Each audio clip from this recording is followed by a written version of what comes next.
श्री समिति ने इस बंद का आह्वान किया। बंद के समर्थन में सुबह 9 से 12 बजे तक पेट्रोल पंप भी बंद रहेंगे।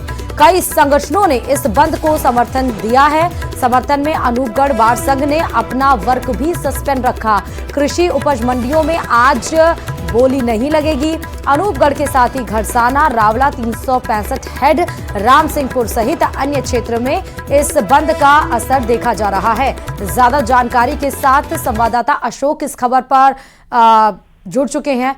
पेट्रोल पंप भी आज समर्थन दे रहा है इस जिला बहाली की मांग को लेकर जो अनूपगढ़ बंद बुलाया गया है। अशोक, बिल्कुल श्रुति, देखिए अनूपगढ़ जिला बचाओ संघर्ष समिति के द्वारा पहले ही 17 जनवरी आज शुक्रवार को अनूपगढ़ बंद का आह्वान किया गया था और इसके लिए वो लगातार विभिन्न सामाजिक, व्यापारिक और राजनीतिक संगठनों के साथ संपर्क में थे। और अनूपगढ़ जिला बचाओ संघर्ष समिति को न केवल पेट्रोल पंप डीलर एसोसिएशन ने बल्कि श्री अनूपगढ़ बार संघ ने, सब्जी मंडी संघ ने और निजी शिक्षण संस्था संघ ने भी समर्थन दिया है।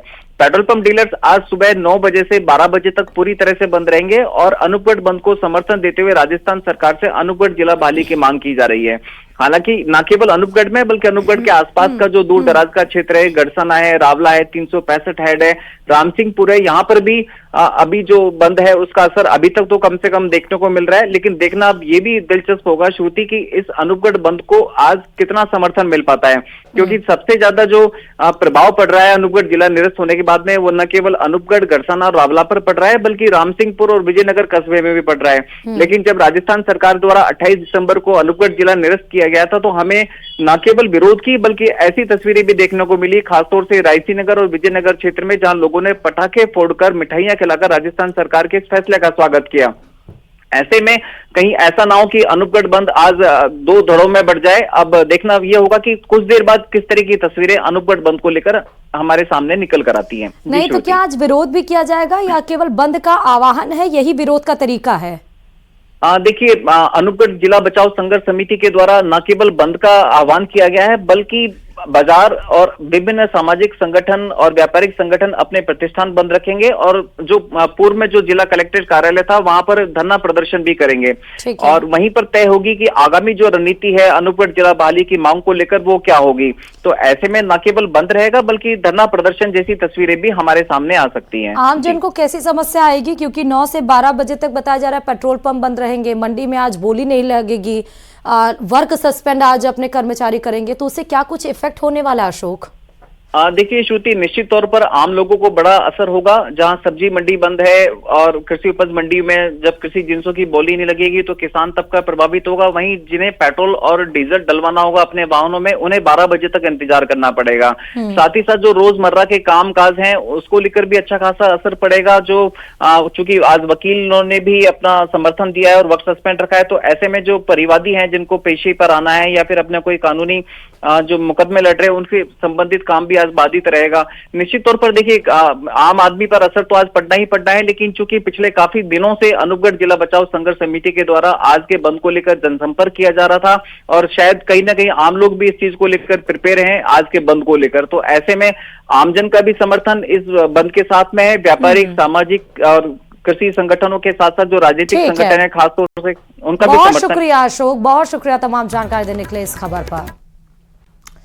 और जो लगाया गया है वो जारी है। मृतक हेमराज बैरवा के परिजनों का ये प्रदर्शन किया जा रहा है। युवक को जिंदा जलाने के मामले में ये प्रदर्शन आज किया जा रहा है और उसमें न्याय की मांग की जा रही है। कोतवाली इंचार्ज और सदर थाना अधिकारी मौके पर पहुंच गए हैं। प्रदर्शन कर रहे लोगों से पुलिस प्रशासन की तरफ से समझाइश जारी है। सोहेला डिग्गी हाईवे पर संदिग्ध मौत में कार्रवाई की मांग की जा रही है। बताते चले कि हेमराज बैरवा की करीब 2 महीने पहले मौत हुई थी। सख्त कार्रवाई की मांग को लेकर यहाँ पर जाम लगाया गया है। हालांकि सुबह ही यह जाम की तस्वीरें निकलकर सामने आई, तब तक पुलिस को खबर नहीं थी, लेकिन यह खबर जैसे ही प्रमुखता से न्यूज़ 18 राजस्थान ने चलाई उसके बाद से आप देखिए कि पुलिस प्रशासन वहां मौके पर पहुंचा है और जो एक बैरिकेडिंग लगा के जाम की स्थिति में बैठ गए हैं, मतलब जाम लगाकर रोड पर बैठ गए हैं परिवार और उनसे जुड़े हुए लोग।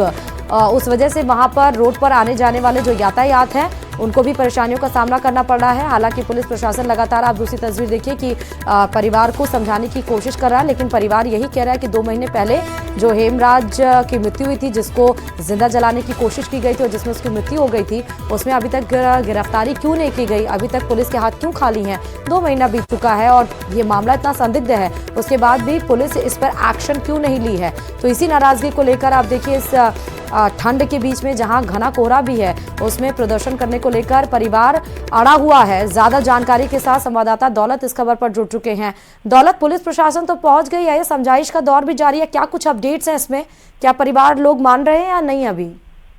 बिल्कुल, अभी परिवार के लोग नहीं मान रहे हैं। कोतवाली के इंचार्ज है भंवरलाल वैष्णव और सदर थाने के अधिकारी हैं ब्रजमोहन कविया, दोनों ही पहुंचे हैं। समझाइश का दौर जारी है, लेकिन परिजन एक ही मांग पर अड़े हुए हैं कि संबंधित जो भी उच्च अधिकारी वो मौके पर पहुंचे और न्याय की जो मांग लगातार करते रहे कि जब से ये हत्या हुई है तब से लेकर आज तक ये परिवार है थानों के चक्कर ही काटता रहा, लेकिन कोई इनको सुनने वाला नहीं था। आज जब ये सड़क पर बैठे हैं तो 2 पुलिसकर्मी पहुंचे हैं और इनको समझाइश के प्रयास कर रहे हैं। ऐसे में परिजन मानने को तैयार नहीं है। वो उच्च अधिकारियों को मौके पर बुलाने की मांग कर रहे हैं और न्याय की मांग कर रहे हैं कि जिस तरह से युवक को जिंदा जला दिया गया था कार के अंदर, परिजन जो है वो पूरा घटनाक्रम का जिक्र करते हुए परिजनों को बता रहे हैं कि किस तरह से पूरा घटनाक्रम हुआ।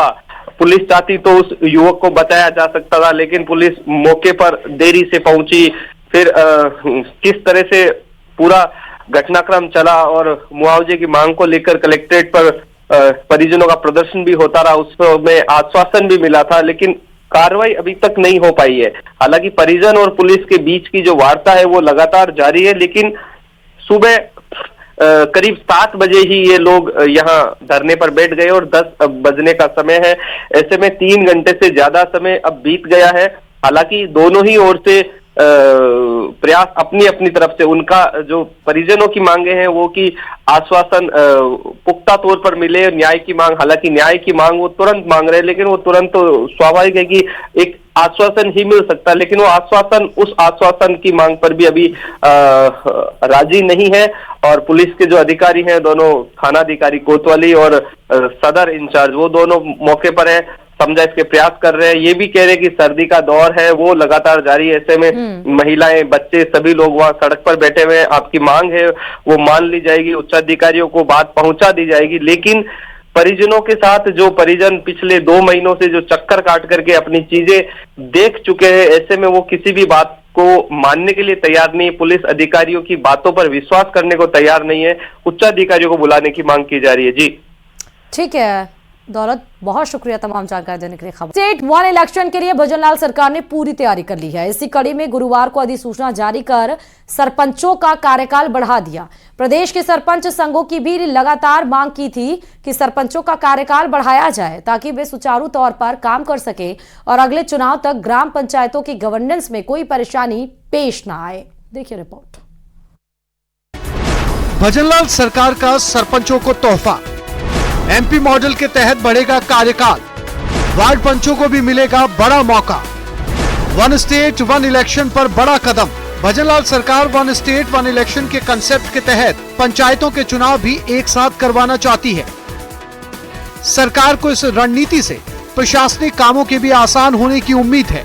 इसी सोच के साथ सरकार ने उन सरपंचों का कार्यकाल बढ़ाने का निर्णय लिया है जिनका कार्यकाल हाल ही में खत्म होने जा रहा है।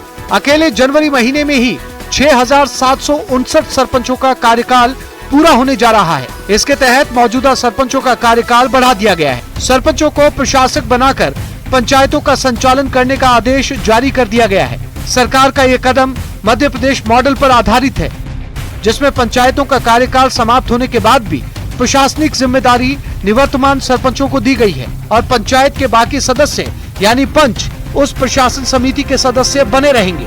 सरपंचों को दिए गए अधिकार और कार्यकाल के तोहफे पर प्रदेश भर के सरपंचों में खुशी की लहर छा गई है। इसके लिए सभी सरपंचों ने प्रदेश के मुखिया भजनलाल शर्मा, पंचायत राज मंत्री मदन दिलावर, ग्रामीण विकास मंत्री किरोड़ीलाल मीणा सहित सभी मंत्रियों और विधायकों का धन्यवाद किया है। आज हम बहुत खुश हैं और पूरे राजस्थान के सरपंच बहुत खुश हैं, क्योंकि राजस्थान सरकार ने सरपंच संघ राजस्थान द्वारा उठाई जा रही जो मांग थी कि या तो समय पर चुनाव कराया जाए और या फिर प्रशासक नहीं लगाकर सरपंचों को ही कार्यभार दिया जाए, प्रशासक के रूप में दे या अध्यक्ष बना के दे, जैसे भी हो। तो उस मांग को हमारे यशस्वी मुख्यमंत्री महोदय और भजन लाल जी शर्मा जी और हमारे मंत्री महोदय मदन दिलावर जी, करोड़ी लाल जी ने हमारा सहयोग किया। बहुत अच्छा लग रहा है।